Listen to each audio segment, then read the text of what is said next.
Indiana Fever president admits WNBA Expansion Draft concern.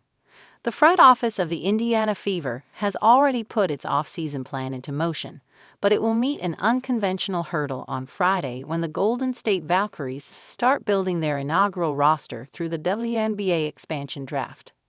The Valkyries may select up to one player from each of the other 12 WNBA franchises from a pool of available players in a draft format. The other teams were allowed to protect 6 players from being drafted by the Valkyries. Those lists were submitted November 25, but will not be made public. Kelly Kroskoff, the Fever's president of business and basketball operations, has been through multiple expansion drafts before.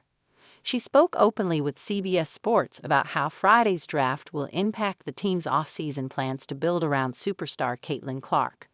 Kroskoff assured that the complicated process is nothing new for her. She was Indiana's original president and general manager from 2000 to 18, allowing her to see the expansion draft from multiple perspectives. She helped build the team's first roster in the 2000 WNBA Expansion Draft.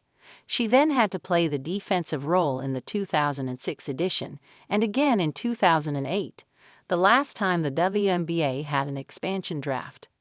When the Fever started the offseason by hiring new head coach Stephanie White on November 1, Kroskoff knew that roster improvements would have to take a back seat until after the dust settled from the Valkyries' expansion draft. "There's not any nervousness," Kroskoff said.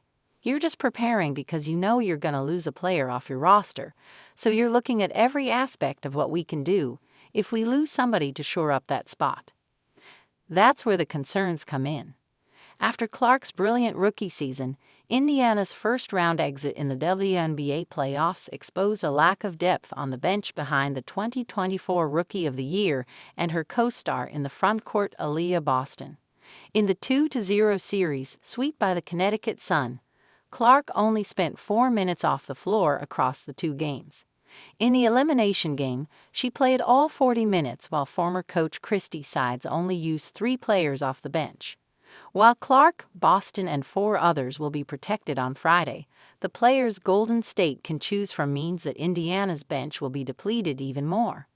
Expansion drafts aren't always great for those of us who are trying to acquire a deep bench, Kroskoff said, expressing her well-informed concern. However, the experienced Fever president knows that the chaos of adding a new team to the league can work to their advantage too. "On the flip side, it's an opportunity if you're creative," she said.